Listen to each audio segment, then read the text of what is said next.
제가 지난 1월 첫째 주에 와서 여러분들께 인사드리면서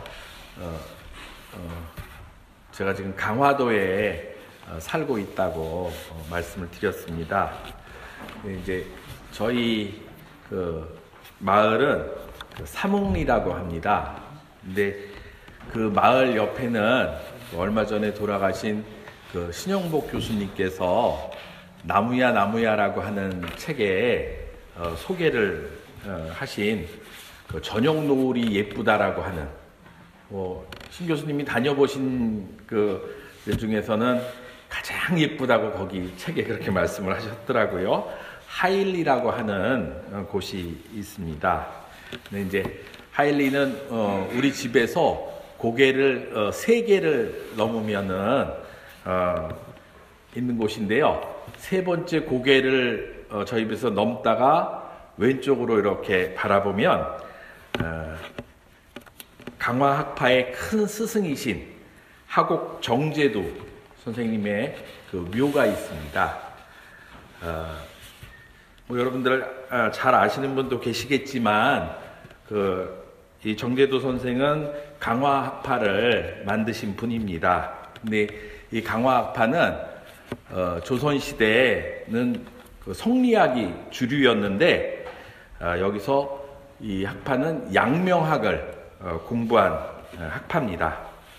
그 성리학은 그 사물의 본성에 그 우주에 근본 이치가 있다라고 하는 그 성증리라고 하는 이학을 갖다 중심으로 한 사상이라고 하는데, 이와 달리 양명학은 심즉리, 내 마음을 밝히 아는 것이 바로 사물과 우주를 관통하는 원리를 깨닫는 것이라고 해서 심학이라고 이야기를 합니다. 그런데 이제 이 양명학이라고 하는 것에서 우리가 눈여겨볼 부분은 치양지라고 하는 것과 지행합일사상, 그리고 만물일체 사상을 눈여겨볼 수가 있습니다. 제가 그 오강남 교수께서 종교 심층을 보다라고 하는 책을 쓰셨는데, 제가 처음에 그 이사를 가서 매일 아침에 그 책을 갖다가 거기 쭉 그 사람들 소개를 갖다가 한 50명가량 해놓은 것 같아요. 그중에 이제 하나씩을 갖다 읽으면서 지냈는데요. 그분이 이제 왕양명 사상에 대해서 소개한 거를 제가 여러분들에게 간단히 말씀을 드리도록 하겠습니다.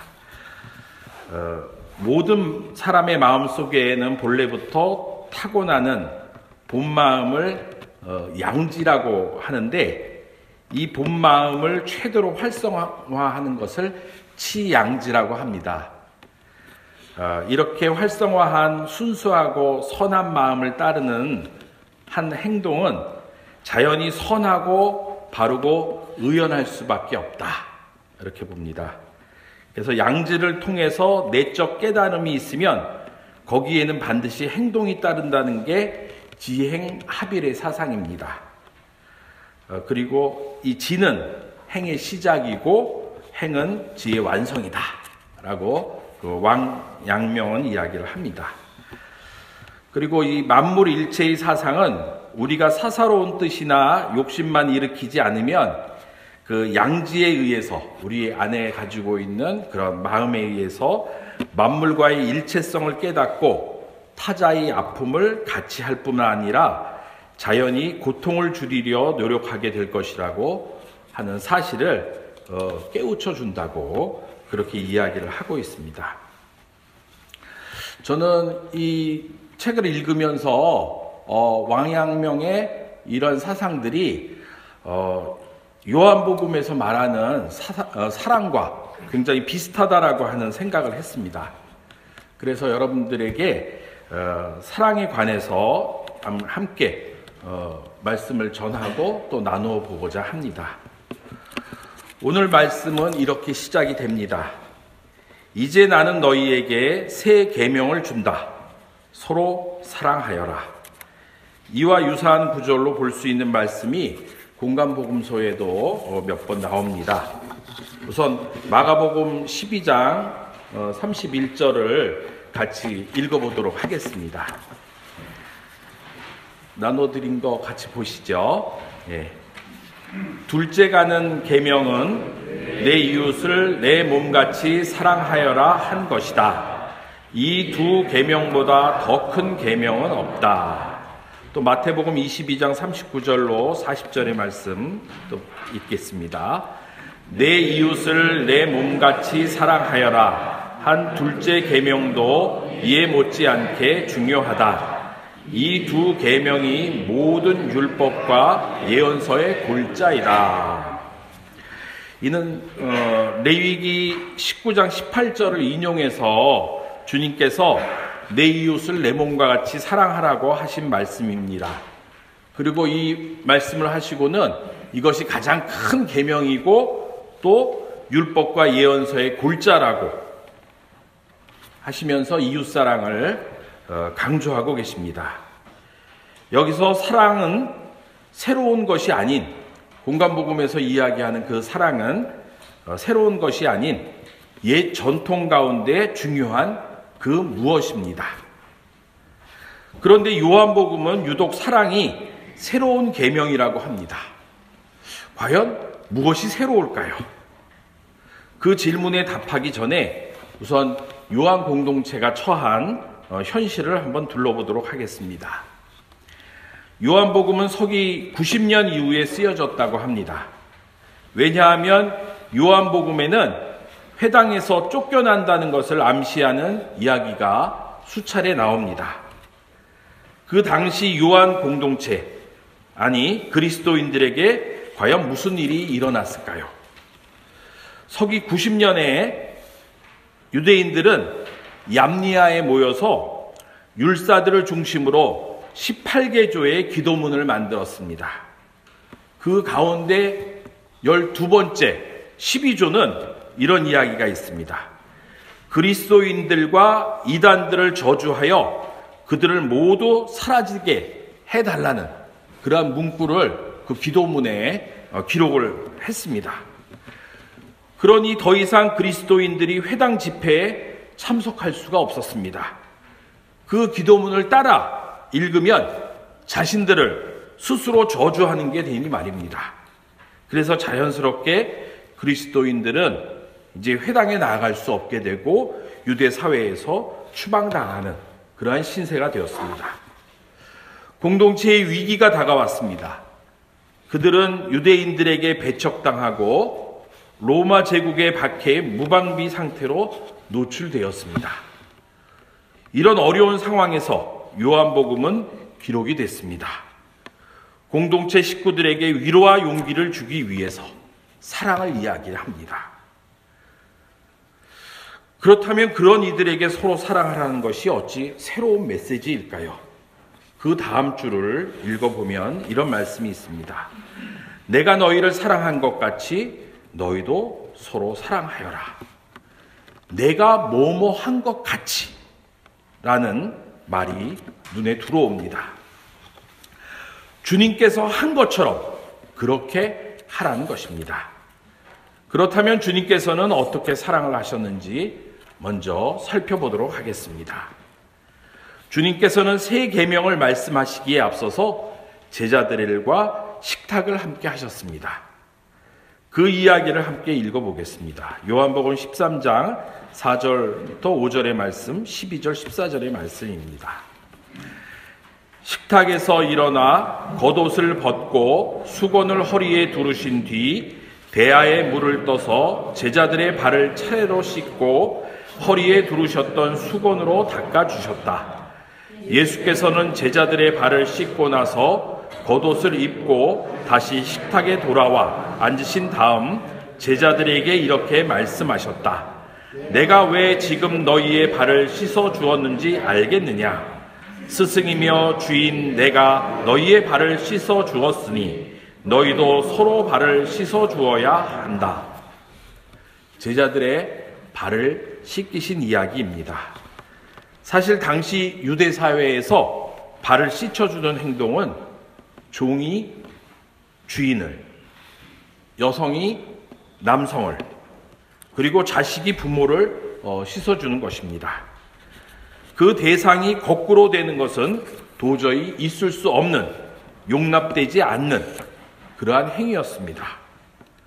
헌데 예수님께서는 몸소 그런 사회의 통념을 깨고 자세를 낮추셔서 제자들의 발을 씻어주셨습니다. 성경 주석가들은 이 행동을 섬김의 사랑을 보여주는 상징적인 것이고, 또한 십자가에 달려 죽으심으로 우리에게 베푼 사랑을 암시하는 것이라고 합니다.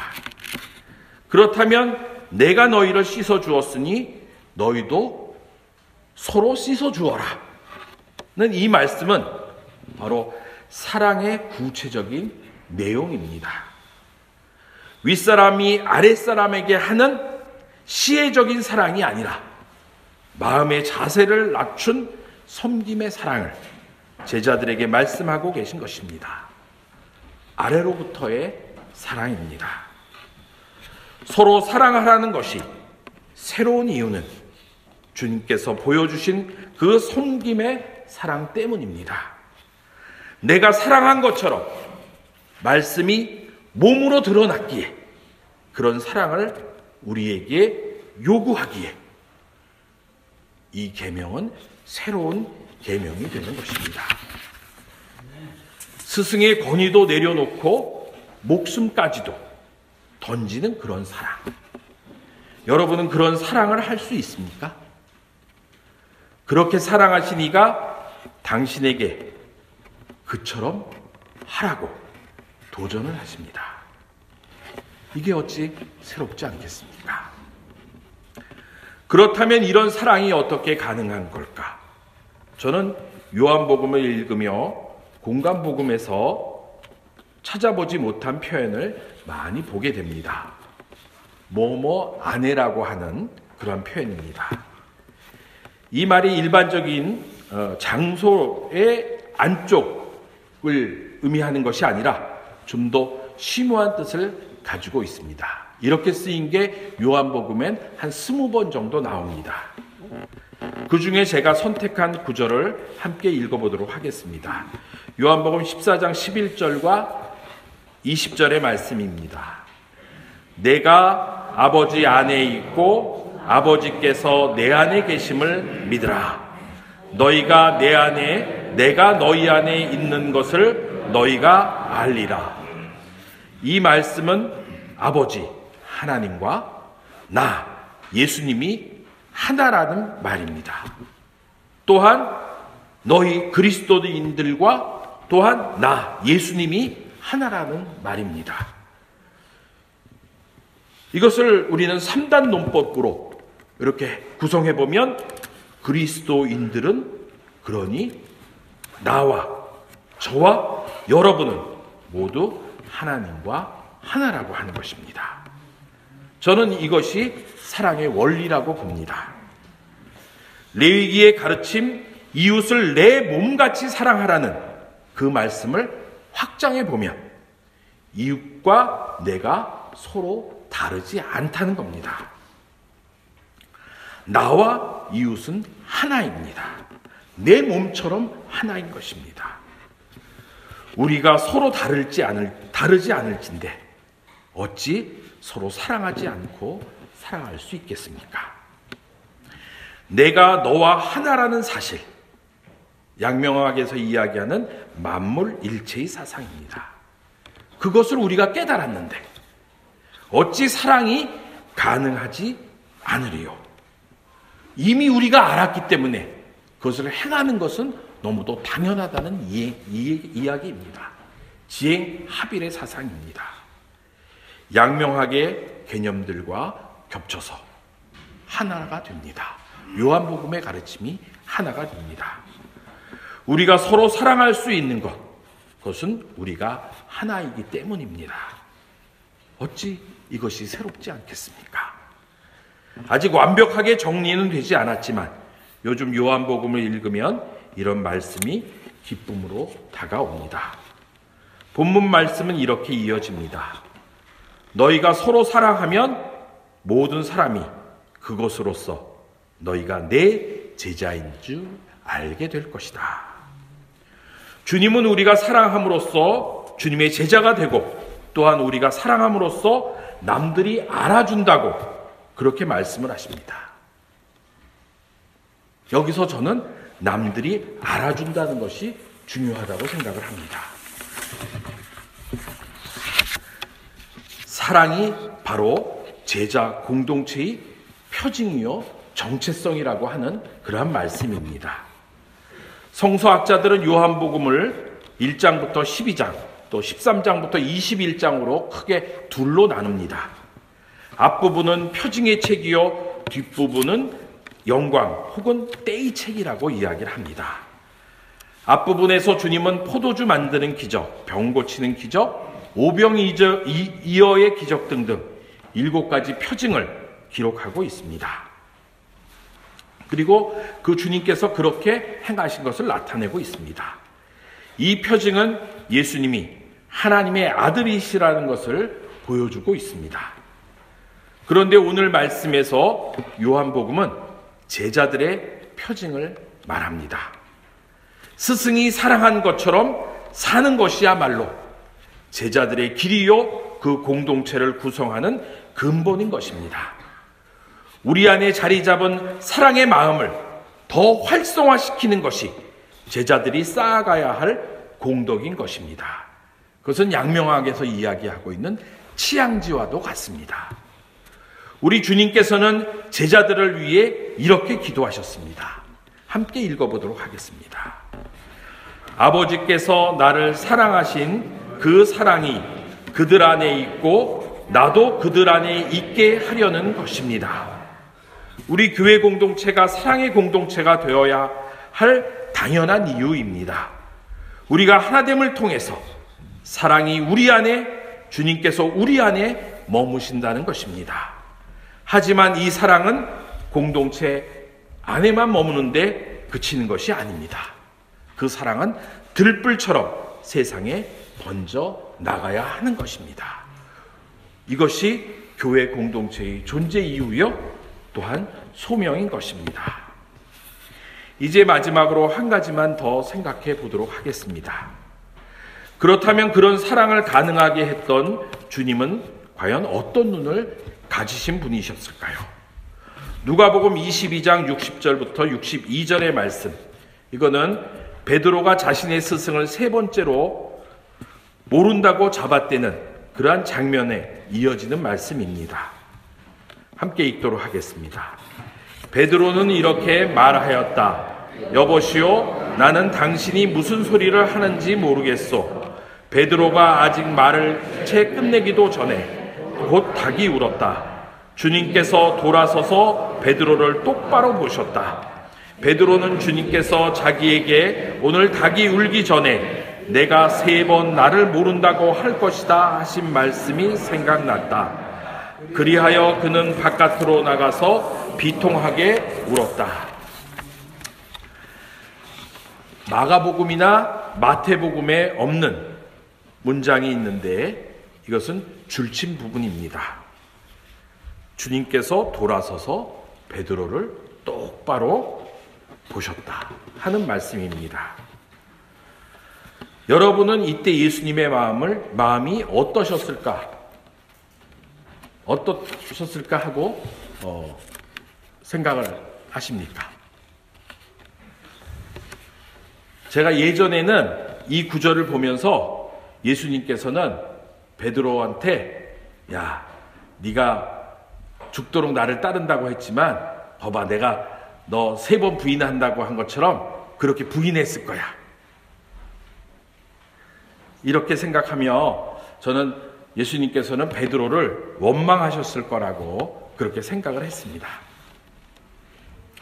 그런데 안소니 드멜로라고 하는 신부께서 하나님께 나아가는 길이라는 책을 쓰셨습니다. 제가 피정을 하면서 그 책을 쭉 읽어볼 기회가 있었는데 이 구절을 소개하면서 예수님께서 돌아서서 베드로를 똑바로 보셨다는 것, 제가 생각한 것처럼 베드로를 째려본 것이 아니라 똑바로 있는 그대로 보셨다고 그렇게 해석을 했습니다. 저는 그 이야기가 충격으로 다가왔습니다. 그래, 주님의 사랑이 가능한 것은 자기 방식대로 타인을 보는 것이 아니라 있는 그대로 볼 수 있는 눈을 가지셨기 때문이구나 하는 생각을 하게 되었습니다. 이런 속담이 있습니다. 미운 사람 고운 데 없고 고운 사람 미운 데 없다. 중이 미우면 가사도 미워지지만 아내가 귀여우면 처갓집 문설주도 귀여워 보인다.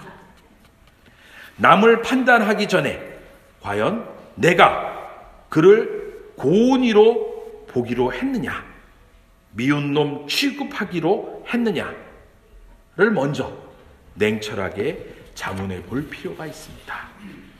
자신의 마음의 거울을 깨끗이 닦고 타인을 있는 그대로 바라보는 것이 바로 사랑의 출발입니다. 그럴 때 사랑은 새로운 흐름으로 세상을 변화시킬 수 있을 것입니다. 하나됨은 사랑이고 사랑은 하나됨입니다. 서강대 교수님으로 오랫동안 계셨던 정양모 신부께서 요한 사상이 말하고 있는 사랑을 집약해서 이렇게 소개를 합니다. 하나님은 사랑이시다. 하나님께서 아들을 사랑하신 것은 물론 세상을 짓기 사랑하신 나머지 아들을 세상에 보내셨다. 아들은 하나님의 사랑에 감흡한 나머지 제자들을 끝까지 사랑하셨고 저들의 후예인 그리스도인들, 신앙인들을 영원히 사랑하실 것이다. 그러면서 이렇게 결론을 맺습니다. 그 사랑이 제자들과 그리스도인들과 세상을 구할 것이다. 함께 기도드리겠습니다.